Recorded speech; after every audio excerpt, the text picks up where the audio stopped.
Mga kapuso, mainit nga tiyempo posible magresulta sa nagkalain-lain nga balatian sa tawo kag sapat.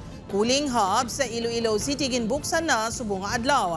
Ini ang gintutukan ni Kim Salinas live sa Barangay Lanit Haro, Iloilo City. Kim?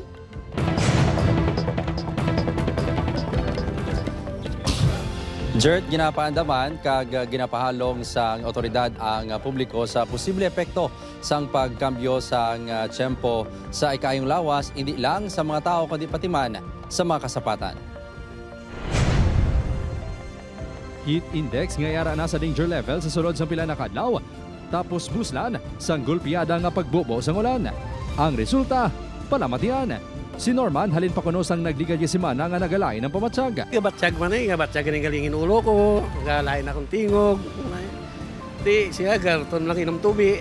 For today, aton nga forecasted heat index possible magalabot sa 42 degrees Celsius diri sa siyudad sang Iloilo. Suno sa isa ka health expert, madamo sa mga balatian nga pwede makuha sa gulpiyada nga paglain sang tiyempo. Kung mabasa ang duta nga madugay na nabulad sa init, nagresulta ini sa water vapors nga posible maupdan sang microorganisms kag pathological bacteria nga pwede mahaklos ang tao. Most commonly ang mga aton nga mga upper respiratory tract infections, especially sa aton nga mga asthmatic nga mga patients, grabe na sila mag-trigger. In more complicated cases, aton nga mga pneumonia, mga other respiratory diseases na obstructive, especially sa mga high risk naton, mga kabataan, mga katigulangan, and also those who are immunocompromised. Panugyan sa nilikawan ng pagpatial sa init, magbalon sa tubig kag mag-inom sa vitamins kag maintenance sa mga may-ara. Pati mga kasapatan, ang hindi man hilway sa peligro nga dala sang gulpiyada nga pagkambyo sang tiyempo. Usually nagka-cause na siya sa mga lower sa resistance sa aton kasapatan. And basically, dira man nagagawa ang mga common diseases natin sa mga animals.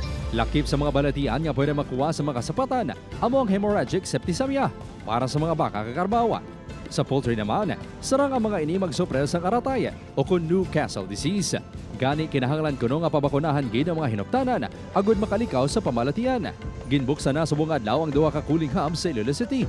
Apang ang aircon sa cooling hub sa Diversion Road, ang daw hindi makasarang magpabugnaw sang lugar. We'll review ang specs ng aircon, kung paano pagid natin within the day will make sure nga upgrade na natin. Naka-standby man sa hub ang medical staff sang Iloilo City Health Office. The purpose of the BHW is for our vital signs assessment. Magakuha sila sa mga BP kag other vital signs. And then ang ato niya nga mga nurses for the medical assessment. Isa sa mga nakagamit sang hub ang 36 anyos si Dennis nga naga-field work kag nagdesisyon nga magpabugnaw sa hub. Dako ginabulig kay because nga kung gabi init sagwa and then musulod ka din ka-rest ka.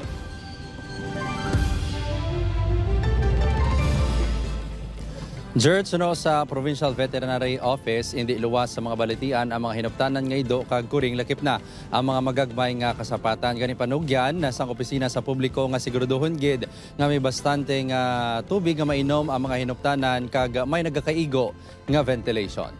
Jert? Madamo gid, salamat sa detalye, Kim Salinas.